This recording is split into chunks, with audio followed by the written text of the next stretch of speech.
I would like to remember that this meeting is for us, when I say for us, it's not only Ars Industrialis and Pharmacon.fr, but IRI, a digital studies meeting. The first happened in Berkeley, the first in Paris, the second in Berkeley, the third in Tokyo, and we consider this is also a kind of continuation of this digital studies network. I say that because I will not have time for talking about digital studies as such, but I think it is extremely important to insist to the importance of this perspective, let's say.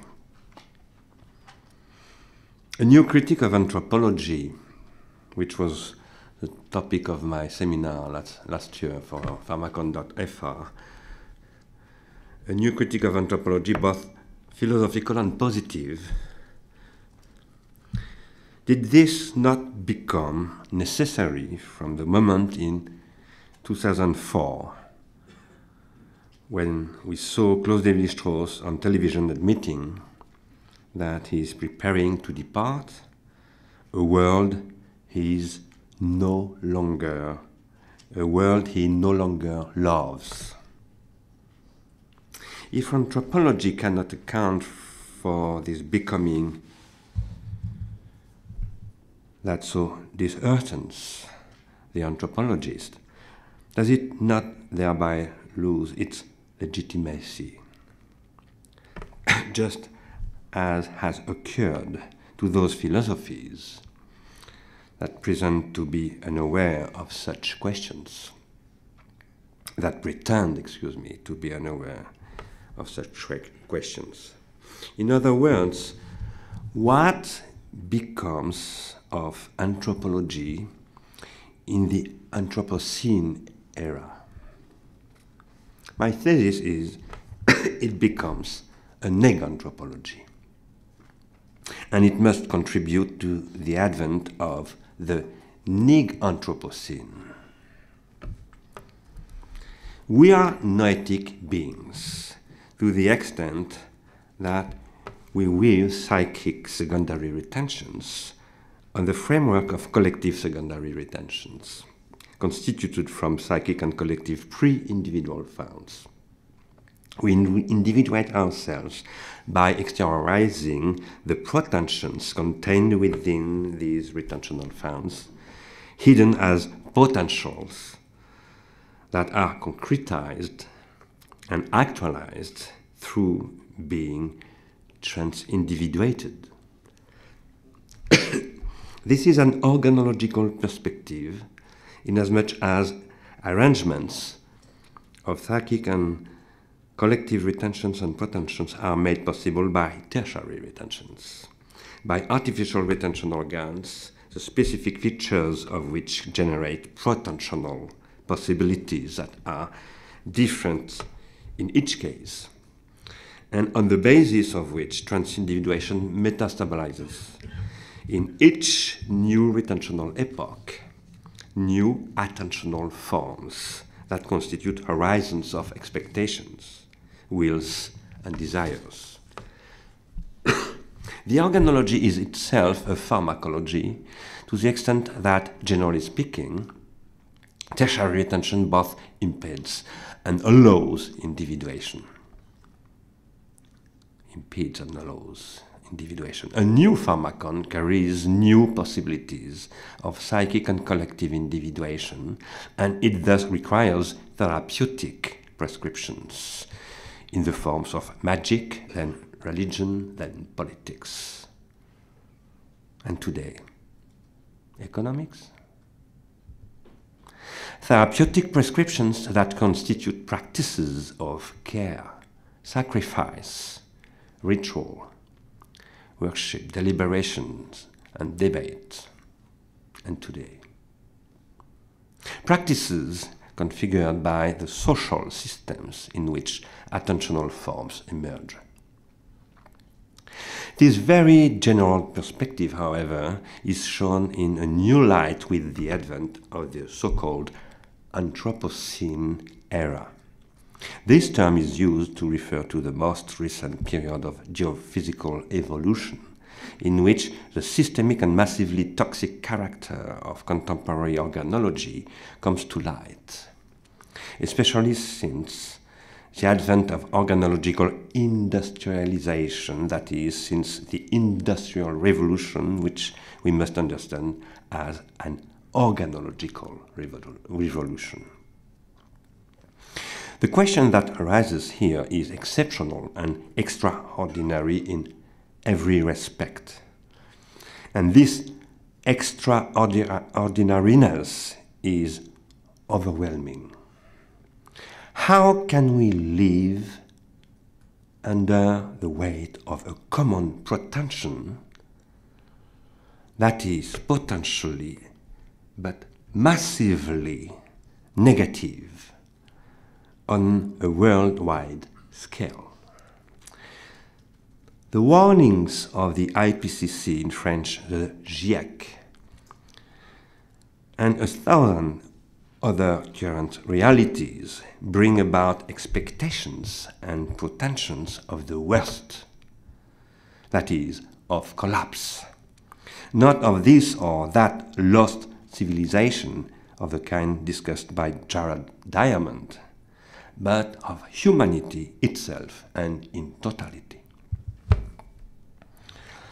What is the meaning of belief, when, for example, we say that we no longer believe it is possible to change a situation in which the human factor that we now refer to as anthropogenic is, if not a cosmic element, then at least a geological one. And when we do not believe that it is possible to change human behavior.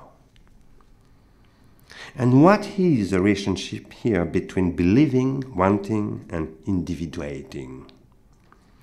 What positivity can we fashion from this negative belief? That is, this negative pretension. How might we fight against it without making the mistake of denying its legitimacy? That is, without denying how serious the situation really is. Such negative pretension is inherently performative and self-fulfilling. If in general terms, belief is a highly performative form of pretension, capable of nurturing a will, then negative belief is a performativity that brings dejection, stupefaction, and neglect, of which denial is a specific and cowardly form. It is paralysis. To understand the specific question of pretension, of belief, of will, and of cowardice in the Anthropocene epoch, we must turn back to what constitutes the pretensional possibilities to the noetic soul in general, that is, of the technical form of life constituted by its self-exteriorization in a way that is bound up with performativity of belief and therefore with will. Noetic pretension, in its elementary content, and according to Heidegger, is constituted by an archi-pretension, which is that of its own end. Das Sein is a Sein zum Tode. Such an archi-pretension of the end, in relation to which Heidegger never confronted the questions of retentional survival and retentional finitude, and the subsequent projection of my pretensions beyond the instant of my death. Such an archi-pretension of the end has, for hundreds of thousands of years, taken the form of an archi-pretension that anticipates the continuation of the reproduction of the human species and the continuing pursuit of the human adventure, that is, of Dasein. In the Anthropocene, that is, in our Dasein, in our existence, what had hitherto been clearly, primordially, and spontaneously obvious has been fundamentally disturbed and cracked, if not blocked up and covered over, and the result is the destruction of what has constituted the rational, universal, and in this sense transcendental structure of what Kant called the kingdom of ends. If in existentialism every potential prospect forming the horizon to come of all Dasein to come is inscribed in the originary ordeal of abandonment and dereliction, this fundamental moment of anxiety, angst, remains structurally hidden, denied and forgotten, just as the knowledge of death is forgotten in and through concern, Besorgen, even though it thoroughly orders and controls it. Today, however, everydayness in the contemporary Anthropocene is constantly invaded by banal discussions about the end of the human adventure and the dereliction and abandonment to which all these pretensions are most likely heading, all generally occurring in the mode of chatter, gerede. In such a context, the meaning of the word end undergoes radical change. It is first and foremost as this new epoch of negative pretension constituting the banality of the Anthropocene, in which this end is increasingly perceived as highly probable, that techniques challenges us and puts us into question today. It confronts us with an unprecedented question, and this question is all the more daunting given that at the very time this question arises, we also see the rise of the possibility and the temptation of erasing the very possibility of questioning and being put into question.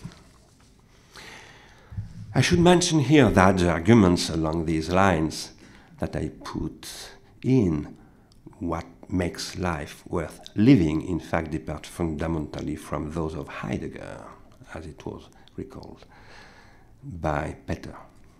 If Dasein is constituted by the possibility of questioning, if being here, if being there exists only as being put in question, then it is always organological becoming that puts it into question in the process of a doubly epochal redoubling within which the therapeutic care required by the new organological situation transforms this becoming into a future that is transforms this entropy into negentropy. Such, let's call that noetic negentropy. The great organological question in the contemporary Anthropocene is pretension, which simultaneously raises a question and closes off this questioning, in the sense that faced with the radical negativity brought about by this situation, and insofar as it concerns each of us with respect to our responsibility and our ability to respond to the challenge of being put into question, the data economy has established an industrial and automatized production of pretensions that amounts to guiding them by remote control, or in other words, it amounts to their annihilation. The combination of the network effect, the self-production of traces, user profiling, and real-time supercomputing indeed generates an industrial short circuit and a systemic elimination of those pretensions that are incalculable, subjecting all will to a form of leveling via what Thomas Bernds and Antoinette Roux call algorithmic governmentality, which is the organization of psychopower in the era of what Jonathan Crary calls 24/7 capitalism.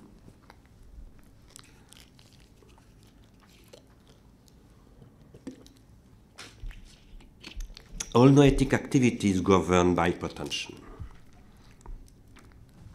In the existential analytic, this is called being towards death.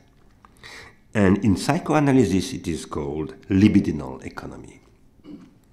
When fiduciary artifices appear, such as written forms of quantifiable exchange, capital is constituted as a power over pretensions, firstly through this tertiary pretension that is money. In the contemporary stage of the Anthropocene, it turns out that capital has generated a negative pretension that ruins every economy, existential, libidinal, and capitalist. This negative pretension is the pretension of nihil, of nothing. And it is that fulfillment of nihilism foreshadowed by Nietzsche at the moment German capitalism was imposing itself on Europe. What is now called the Anthropocene corresponds to industrial capitalism, where calculation prevails as criteria of decision-making. As such, this constitutes the advent of nihilism.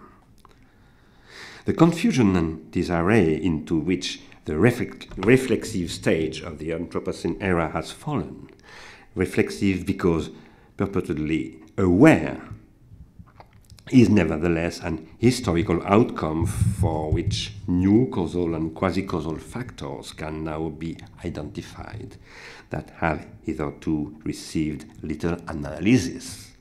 And this is why Bonneuil and Fressoz, the authors of, I can't remember the title of the book, a book on Anthropocene, the Anthropocene event, l'événement Anthropocène. This is why Bonneuil and Fressoz are right to reject geocratic understandings of the situation that short-circuit political analysis and that history that unfolds after the beginning of the Anthropocene event. In addition to this historical and political perspective, however, we must add the fact that the Anthropocene event has made patently obvious something that philosophy had, in a structural way, been denying for centuries. The artifact is the mainspring of human evolution, of hominization, its condition and its fate. This can no longer be ignored. What Valéry Husserl and Freud laid out between the two world wars was a new age of humanity, that is, as its pharmacological consciousness and unconsciousness has become a blurred and miserable common consciousness and unconsciousness. Such is the ill-being and the malaise of the contemporary Anthropocene, and this is the stake of this movie. It is therefore imperative to completely rethink the noetic fact in every field of knowledge, whether of living, doing, or conceptualizing or theorizing.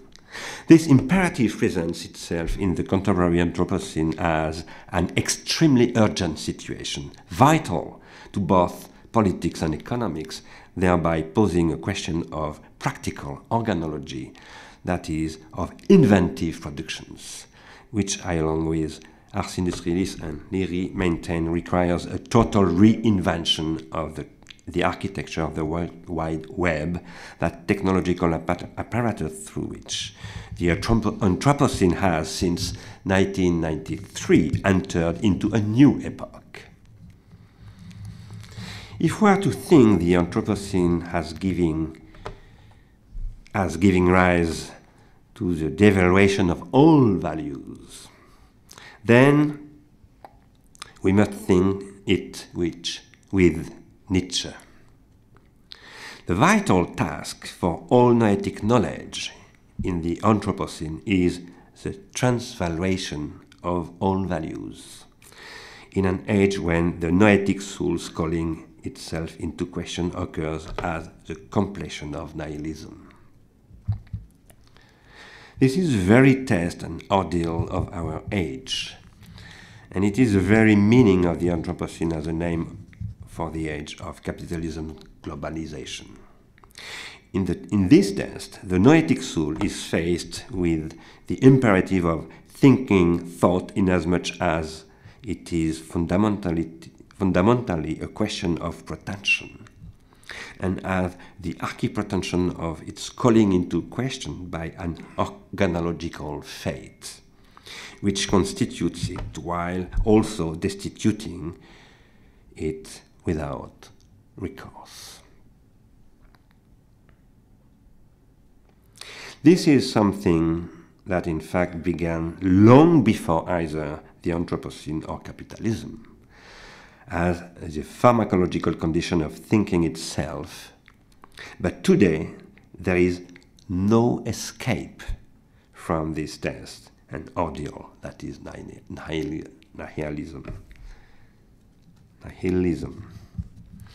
What does this destitution of thinking at the very heart of thinking mean? It means that I think only insofar as there is in my thinking a place for what, in that which must still be thought, can and must give space for the unthinkable, that is, for becoming. We must think the transvaluation of becoming into future by reading Nietzsche, and we must read him together with the Marx of 1857. That is, as we must read Nietzsche as a thinker of capitalism. Marx and Nietzsche must be read together in the service of a new critique of political economy in a world where economics has become a K factor and a scale factor, that is, in a localized way, but on colossal and indeed cosmic scale, and hence they must be read in the service of an ecology. What this reading ought lead to is a process of transvaluation, so that the economic values and moral devalorizations to which nihilism gives rise when it becomes unbridled consumer capitalism are transindividuated by a new value of values, which is to say, by negentropy.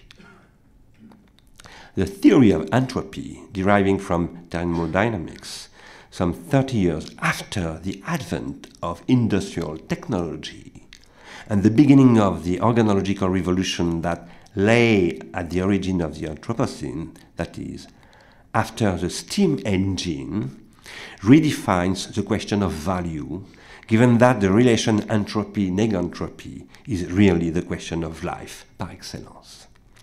It is with respect to such perspectives that we must think organologically and pharmacologically what we should in fact call the Anthropocene with an E and a neganthropology with A and H. I didn't remember the quotation you of Lévi-Strauss at the end of Triste Tropique, and this is what is at stake.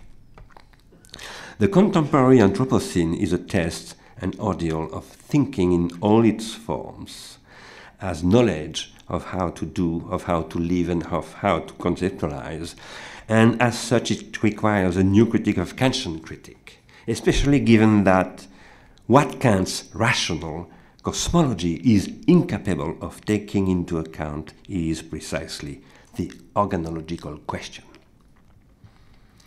If the schematism originally derives from technical exteriorization and the active factualization of the world, as I attempted to show in the third volume of Techniques and Time, the subtitle of which was The Time of Cinema, and this is what constitutes the transcendental question of the archicinema and of archicinema as a constant putting into question of spirit by itself, that is, by its concretizations and its exteriorizations, such is the tragedy of the Aufklärung as described by Adorno and Horkheimer. If, then, the schematism originally derives from technical exteriorization and the active fractalization of the world, as I said, then this affects not just the account of the world, but of the cosmos itself. At the dawn of philosophy, the cosmos is thought as identity and as equilibrium, in a way that was not the case, however, for pre-Socratic philosophy. In this opposition between equilibrium and of ontological origin and the disequilibrium of corruptible, which appears not with Aristotle but with Plato. Corruptible beings, techniques, constitutes the organological condition and is related to the sublunary as the world of contingency, as that which can be otherwise that it is, in Greek, to endekomenon allos ekein, and as such finds itself excluded from thought.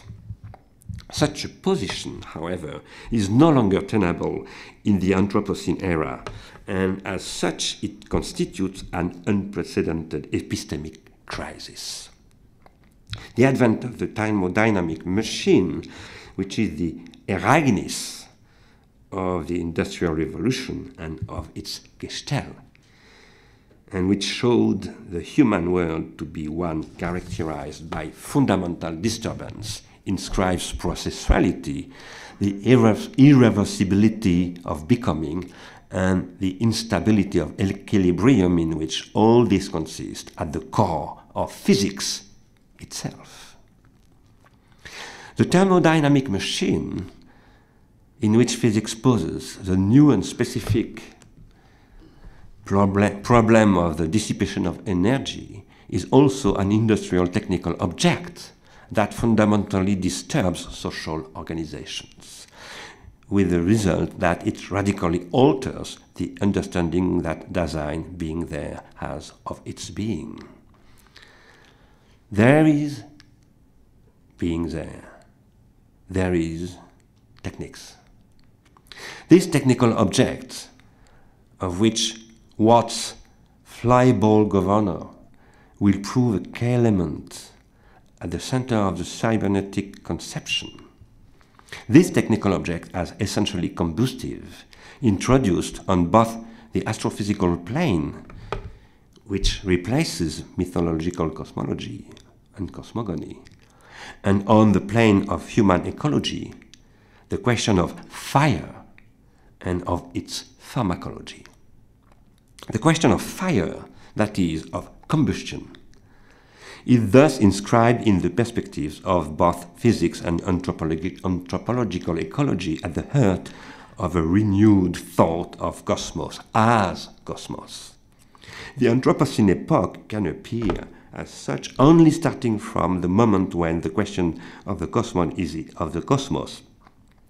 is itself grasped as that of combustion in both astrophysics and thermodynamics, but therefore also in relation to this exceptional pharmacon that is domesticated fire as that artifice par excellence brought to mortals by Prometheus.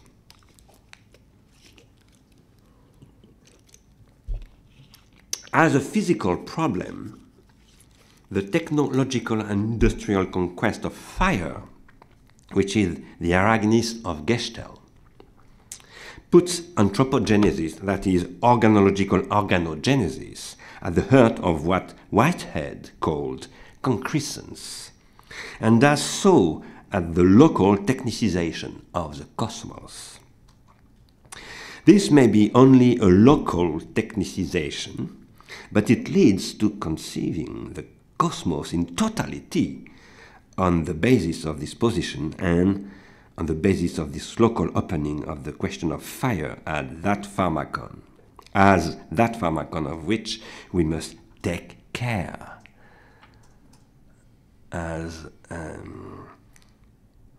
atomic fire, for example, today. And here the question of the energy and energia, and this is different, that fire, which is also light, contains, after the organological and epistemological revolution that occurs when Schrödinger rethinks thermodynamics, constitutes the matrix of the thought of life and of information, that is the web, and does so at the play of entropy and negentropy. Establishing the question of entropy and negentropy for human beings as a crucial problem of daily human life and of life in general, and ultimately of the universe in totality, techniques constitutes the matrix of all thinking of oikos, of habitat, and of law. At the very moment when Schrödinger was giving his lectures in Dublin, Georges Canguilhem was arguing that the noetic soul is a technical form of life, and that it requires new conditions of fidelity in order to overcome the shocks of infidelity caused by what I myself refer to as the doubly epochal redoubling. The infidelity of the technical milieu, that is what the organological and pharmacological beings that we are noetic individual encounter in the form of epochal technological shock. This shock and this infidelity are essentially what Simondon referred to as phase shifts in order to describe the dynamic principle of individuation. We should recall here that Canguilhem posits in principle concerning the more than biological meaning of episteme. Knowledge of life is a specific form of life conceived not just as biology, but as the vital knowledge of milieus, systems, and processes of individuation, where knowledge is the future of life. Here the concrescence of the cosmos generates processes of individuation in which entropic and negentropic tendencies play out differently in each case. We must relate this organological function of knowledge, a use function in the sense of Whitehead, in the technical form of life to Simondon's account of the knowledge of individuation. For Simondon, to know individuation is to individuate, that is, it is to already no longer know because it is to undergo a phase shift, to become out of phase. Questions of life and negentropy derive from Darwin and Schrödinger, but these must be redefined in relation to the organological context, given that, first, natural selection gives way to artificial selection, and second, the passage from the organic to the organological displaces the play of entropy and negentropy. Techniques is an accentration of negentropy, since it brings increased differentiation. But it is equally true that techniques is an acceleration of entropy, not just because it is a process of combustion and of the dissipation of energy, but because industrial standardization seems to be leading the contemporary Anthropocene to the possibility of the destruction of life as the burgeoning and proliferation of difference, a destruction of biodiversity, of cultural diversity, and of the singularity of both psychic individuation and collective individuations. With the concept of process, Whitehead moves beyond seeing natural phenomena and cultural phenomena as forming an opposition. And this is also the very meaning of the Anthropocene. Anthropic activity has become a geophysical factor. In Whitehead, cosmology is no longer a matter of the order of the spheres, but a processual dynamic to nested spirals that materialize regimes of speed. And here, thinking would be that infinite speed of the power to rupture, that is, to cause bifurcations, in the sense of Deleuze, by disautomatizing repetitive regularities and by changing the rules. Power, which is knowledge, and which Whitehead called also history. Not in the sense of Mr. Smith. This power to change the rules, however, also establishes a risk of intersystemic conflict, which von Bertalanffy studied in his general system theory, which inscribes the pharmacological question at the center of cosmology, and does so as the anthropotechnical, biospherical, and local consequence of the initial combustion of its universal thermodynamic law. This is why Whitehead could write that, I quote, "The major advances in civilization are processes that all but break the societies in which they occur." Unquote. Hence, to change the rules is to go faster than light, insofar as the latter has become, as the speed of digital automata, the horizon of the calculation industry. It is to go infinitely fast, at the speed of desire, that is, of the idealization via which negantropy passes on to the plane of consistencies. This raises the question of the laws of the universe constituting the field of physics and forming the set of rules of a game we cannot change, but that we can localize, that we can play by interpreting it in a localized way, that is, by liberating potentials for individuation through the artifactual organization of inorganic sidereal play, which occurs, for instance, with that nanophysics that emerges from quantum technology. Techniques consist, above all, in the organization of organic matter, leading in return to the organological reorganization of cerebral organic matter, which in its turn organologically modifies the play of the somatic organs, giving rise to a new form of life, that is, of negantropy, which is nevertheless also, as techniques, an accelerator of entropy on every cosmic level. It is this two-sidedness that characterizes the pharmacon. Toxic means entropic. An example of a nanotechnological organ is the scanning tunneling microscope, which is itself a computer. This arrangement between the cerebral organ and the quantum scale of hypermatter is a stage of concrescence that here also amounts to a process of concretization in the larger Simondonian sense, operating on all cosmic planes at once, sidereal, vital, and psychosocial, that is, technical. This localization is a striking example of anthropotechnical retroaction on the play of the biospherical ensemble within which it spreads and generalizes by locally generating this extraordinary stage of concrescence, that is, the Anthropocene. While respecting the laws of physics, techniques locally transforms the cosmic order in ways that are not predictable. Hence, the concretization of the technical individual, that is, the machine, the functioning of which is not soluble into the laws of physics, as shown by Simondon, tending to form associated techno-geographical milieu that, according to Simondon, requires a mechanology, but which I believe it is more fruitful to understand as an organology. Mechanology allows us to think neither pharmacology nor the links between psychic, technical, and collective individuation.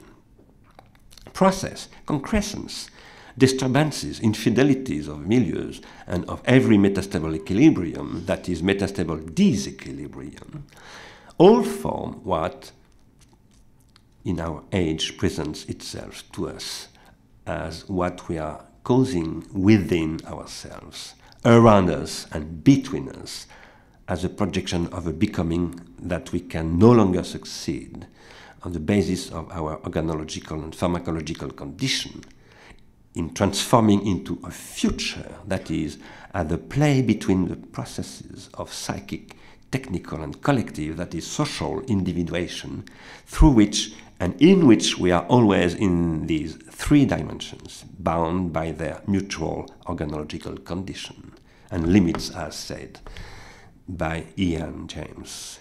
With the control of pretensions by a capitalism that are become structurally anthropic, the contemporary Anthropocene seems to condemn psychic and collective individuation to being wiped out by a technical individuation that has become subject to a self-destructive economy, given that it destroys the social milieu without which the technical milieu inevitably becomes a negative externality that in turn destroys the physical milieus of the biosphere.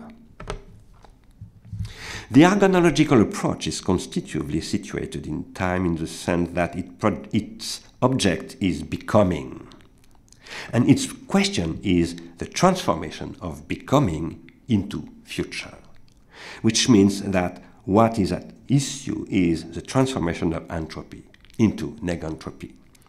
It is a practical approach whereby becoming, for which there can be no complete theory, no ontology, requires inventiveness, if not bricolage.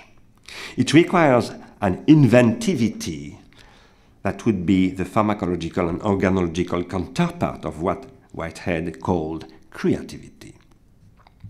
Within such an approach, we must begin by describing the situation in which we now find ourselves organologically and pharmacologically immersed, and on the basis of which we can accede as Dasein to the historiality, Geschichtlichkeit, of a being there organologically, that is, a being there pharmacologically, in the sense of Sloterdijk too, I agree with that. But there, historiality is not conceived as in Heidegger, namely ontologically, but as in Simondon, that is, as an ontogenesis, but where this is understood, contrary to Simondon, as an artifactual ontogenesis. According to such an approach, our situation at the end of November 2014, aside from the widespread recognition of the inherently pharmacological dimension of development, is marked by the new and unprecedented questions presented to us by digital technology. Digital technology, which completely reconfigures the globalized industrial infrastructure, is the unavoidable path we must follow.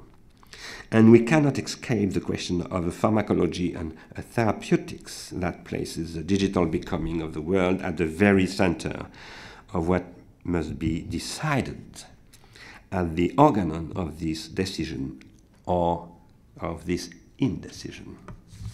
This is why, along with Ars Industrialis and the IRI, and with the Digital Studies Network, have implemented our organological project from the perspective of what we call digital studies. Digital studies posits in principle that everything begins with exteriorization, and in particular with the digits, that is, with the foot and the hand. Digital studies means, firstly, the study of the materiality and or the corporeality of knowledge, that is, of the incorporation and materialization of noetic fluxes. Like writing, like the steam engine, the programmable lumen machine tools, like analog devices, like all of these, the computer, especially when it becomes what Michel Voll calls an ubiquitous a ubiquitous programmable automaton, that is the terminal of a network, is what causes a change in the relationships between knowledge and techniques or knowledge and technology, and through these relationships, a change to knowledge itself in all its forms. In this way, a new organological epoch of knowledge is constituted, amounting to a new episteme that calls for specific concepts.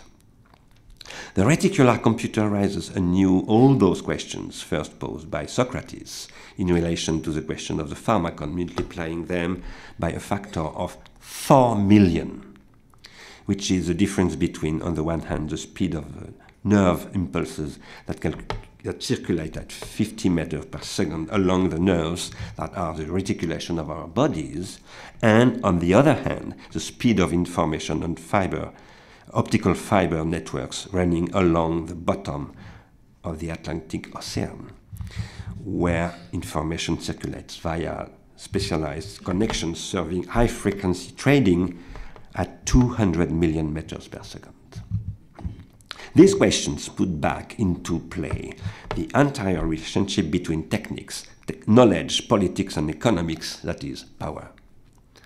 The status of the steam engine, just like that of the computer, is at once epistemic, epistemological, political, and economic, and we cannot approach them without considering all these dimensions. In fact, the overtaking of the speed of nervous transmission by the speed of optical fiber, which is also the overtaking of the speed of reason by an understanding that has become automatic, brings the problem of proletarianization, which concerns everyday pharmacon, to that ultimate point that is completed nihilism. And as such, it demands a reconsideration of the organological, archi-cinematographic conditions of the Kantian schematism. To pose questions of science, politics, and economics from an organological perspective is to pose it in the most general way possible, their indissoluble character, and to bind them transductively to a method that absolutely excludes pure scientific objectivity. It excludes any objectivity that would not be performative, that is, incomplete in sense of Whitehead. For there is inconcreteness only to the extent that there is this incompleteness that also constitutes the process of individuation in Simondo, and where the question of the scheme and the category arises from this processual perspective, the notion of category in Whitehead being extremely important here. To pose it in principle that the incompleteness of the cosmos, and thereby inscribe a performative possibility that would exceed any scientific objectivity, obviously does not rule out all scientific objectivation and objectivity. Rather, it means that the cosmic process contains something that cannot be objectivated, and that the cosmos is not reducible to physics as a stable set of laws. In this case, because physics is organological, that is, because it leads to the introduction into the cosmos of the pharmacon, that is, the incompleteness in which it consists in a radical way. And in this sense, the knowledge of life is a struggle not just for life, but for existence, wherein to know individuation consists in individuating and therefore in never quite knowing it entirely. This is my own thesis and not the one of Whitehead. This is also the one of Simondo. Objectivity in science is always related to a particular organological state given at that time and also to a given locality. Organology has an irreducible local dimension. This point of view suggests that there are indeed grounds on which one could contest the term general organology, as Riccardo Baldissone has done. Except and unless one gives to words such as genre, generalis, generality, generalis, a new meaning whereby the word general would mean trans-individual on the three planes of organological becoming.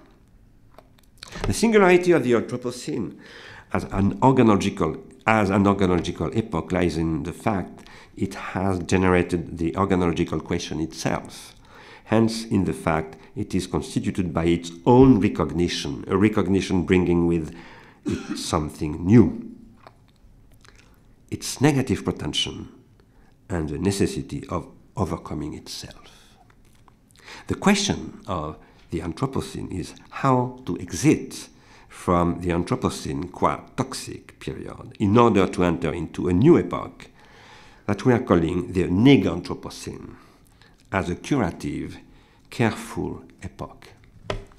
In practical terms, this means that on the economic plane, value accumulation should be undertaken exclusively with a view to neganthropic investments. The question of the Anthropocene, which therefore has the structure of a promise, and this is for Gerald, emerges at the moment when, on the other hand, complete and generalized automatization is being set in place as an outcome of the industry of reticular digital traces. This reticulation industry must be thought as a chance for a new epoch of work, where the epoch of employment will be brought to an end, and will to do so as the transvaluation of value, wherein, as Karl Marx put it, I quote, labor time ceases and must cease to be the measure of work or labor, and hence exchange value must cease to be the measure of use value. This is for Maurizio Lazzarato. And in this situation, the value of value becomes negantropy, which was not a question for Marx. What remains to be accomplished is thus the passage to the Neg-Anthropocene, and in saying this, I am continuing a discussion with Lazzarato, as I said, that I open in my next volume, next book, La Société Automatique. The question of the trace, of its interiorization and its exteriorization, was first posed by Socrates, and was posed at the first formulation of the pharmacological question, of the trace at the threat of proletarianization inherent in all knowledge, if it is true that all knowledge is exteriorized. This is for Mr. Smith. It is on this same basis that we must analyze today's globalized industry of reticulated traces, the organ of which is a reticulated calculator operating on the basis of the network effect, the self and auto-generation of traces, and the real-time calculation applied to these traces on a planetary scale. At the speed of light, technologies that produce what Burns and Rouvois calls algorithmic governmentality. The algorithmic governmentality of 24/7 capitalism leads to the formation of artificial groups in Freud's artificial crowds, in Freud's sense commenting on Gustave Le Bon, this being the origin of crowdsourcing, that is, of the data economy. Such is the contemporary reality of the Anthropocene as digital stage of grammatization, Facebook, for example, leading psychic individuals throughout the entire world to grammatize their own behavior by interacting with computer systems operating in real time, everywhere, and at every time. These systems produce an automatic performativity that channels, diverts, and short-circuits individual and collective pretensions by outpacing and overtaking the noetic capacities of individuation precisely insofar as they are potential capacities. That is, oneric capacities. And at the same time, by short-circuiting the collective production of circuits of transindividuation. This outpacing and overtaking of every form of noesis operates via the remotely controlled incitement of pretensions pretensions that are continuously being redefined and are always already erased by new pretensions that prove ever more disintegrated, that is, individuals in Guattari's sense. This short-circuiting of psychic and collective pretensions, replaced by automatically generated pretensions, impedes dreaming, wanting, reflecting, and deciding, that is, the collective realization of dreams. This is what is at stake with Jonathan Crary. These obstructions are ultimately a systemic impediment of thinking that constitutes the basis of algorithmic governmentality as a power structure of computationally integrated 24/7 capitalism. The analysis by Crary and Bergson-Rouvois of the computationalization of behavior generated by the digital doubles of user profiling should be combined with Alan Greenspan's reflections on the effects resulting from the automatization of financial transactions, enabling the formation of a system also referred to as the financial industry, where we find both subprime mortgages and speculative technologies such as credit default swaps and high-frequency trading, all funded on increasing speed. Bergson-Rouvois do not denounce the existence of digital doubles as such. Their conclusion, on the contrary, is that I quote, our statistical double is too detached from us, unquote. This is so because the data industry, as the automatized production and exploitation of traces, dispossesses us of the possibility of interpreting our retentions and pretensions, both psychic and collective.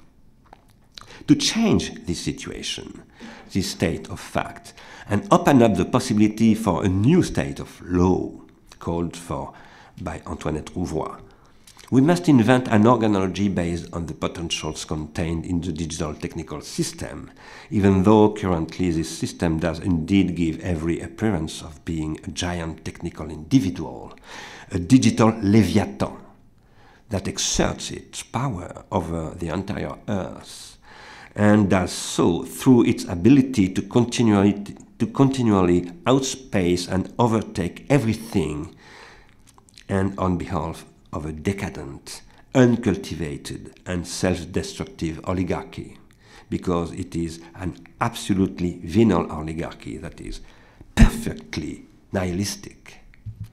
This contemporary Leviathan is global, and it is the result of the reticular interactive traceability of the 24/7 capitalism. Most people now have a general awareness of this situation, and thus this traceability does not operate behind the back of consciousness, as Hegel said about the phenomenology of spirit, of its epiphany as exteriorization, but rather by outpacing and overtaking the potentials that produce this consciousness. That is, by proposing and substituting prefabricated pretensions. And these pretensions are prefabricated even if they are also individualized, not individuated, individualized and personalized. All this represents a radical and unprecedented rupture with Husserl's description of the temporal activity of noetic consciousness. The latter is constituted by primary retentions that consciousness selects without being consciousness of it at the time the experience occurs. Selection made on the basis of the secondary retentions this consciousness contains. Secondary retention thereby constitute the criteria of these selections. The primary retentions resulting from this selection engram individually lived experience and contribute to the accumulation of past experience by, in their turn, becoming secondary retentions. The play between primary and secondary retentions generates pretensions that are themselves primary and secondary. Though Husserl did not make this distinction. Primary pretensions are tied to the object of lived experience, so that through habit, reasoning, physiological automatisms, or through knowledge accumulated about the object of perception by the perceiving subject. Such primarily retained traits result in primarily pretend traits, that is, expected and anticipated traits, whether consciously or otherwise. These primary and secondary retentions and pretensions constitute mnesic traces, which, like the neurons in Freud's project for scientific psychology, are charged with and tend towards pretensions through circuits and facilitations formed between these mnesic traces that Freud called contact barriers, as potential for action and as expectation that constitutes the lived experience of these potentials. This play of retentional and pretensional mnesic traces is conditioned and over-determined by the play of those hypomnesic traces formed by tertiary retentions. In the case of digital and reticulated tertiary retention, that is, arrangements of psychic retention and pretensions via automatism, the speed of which approaches that of light, the retentional selections through which experience occurs as a production of primary retention and pretension are overtaken by prefabricated tertiary retention and pretensions that are tailored through user profiling and auto-completion technologies and through all the possibilities offered by real-time processing and associated network effects and augmented by this performativity. Given this differential of 4 million between the speed of nerves and that of optical fiber, such considerations call for an organology and a pharmacology of speed and will. For it is will in its most basic form that is emptied of all content and overtaken by traceability. We must elaborate an organology of will, and not just of desire. Of will, that is also of volition, which is not the same thing exactly, as including every kind of production of motives, of which willpower, qua deliberate and conscious production, is only one case among others, which does not mean that we should dilute their specificity, quite the contrary. We must work towards an organology of will, the goal of which would be to pose the challenges of the Anthropocene and the neg-Anthropocene by precisely rethinking practical questions in relation to this organology. This is necessary because the hypermatter in which this organological matter consists enables control to be taken of the material processes that condition will and willpower, and thereby short-circuits them in every dimension, replacing them with automatized pretensions. When a noetic, it will be the conclusion, when a noetic individual undergoes a temporal experience in which he or she selects primary retentions on the basis of he or her secondary retentions, this individual at the same time and in return interprets these secondary retentions inasmuch as they form ensembles. This is the stake of my question to Marianne Wolf. You couldn't see because it is at the end of the meeting, but it is online. Such ensembles are charged with pretensions arising from previous experiences. Some of these pretensions are transindividuated and transformed into rules held in common, that is, into habits and conventions of every kind, metastabilized between the psychic individual and the collective individuals associated with these experiences, a convention being what is convenient to, suitable for, a plurality of individuals, what makes them come together. Some of these pretensions, however, remain awaiting transindividuation, that is, they are expressions and inscriptions that pursue already established circuits of transindividuation further. For a psychic individual to interpret, during a present experience, the ensembles of secondary retention that constitutes his or her past experience is to make actual the pretensions that these ensembles contain as potential.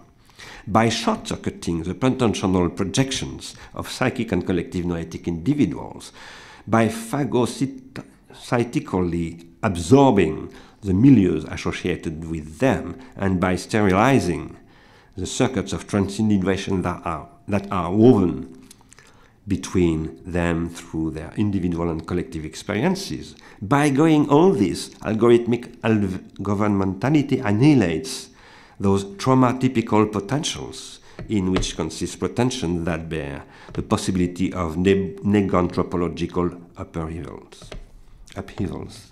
Such is computational nihilism in the contemporary Anthropocene. When noetic experience is fulfilled in actuality and fully in the plenitude of actuality that constitutes what Aristotle called entelechy, it constitutes a support for the expression of trauma types that participate in the inscription of noetic singularity into circuits of transindividuation, circuits through which knowledge is woven as the accumulation of previous experience, insofar as it is original and yet recognized and identified. As such, noetic experience is experience that is negantropically bifurcating.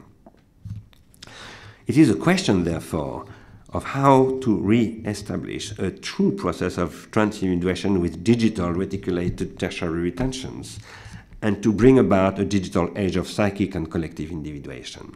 The challenge is to generate tertiary retentions with all the polysemic and plurivocal thickness of which the hypomnesic trace is capable, reflecting the hermeneutic play of the improbable and of singularity, and related back to pretensions that are woven between psychic and collective retentions.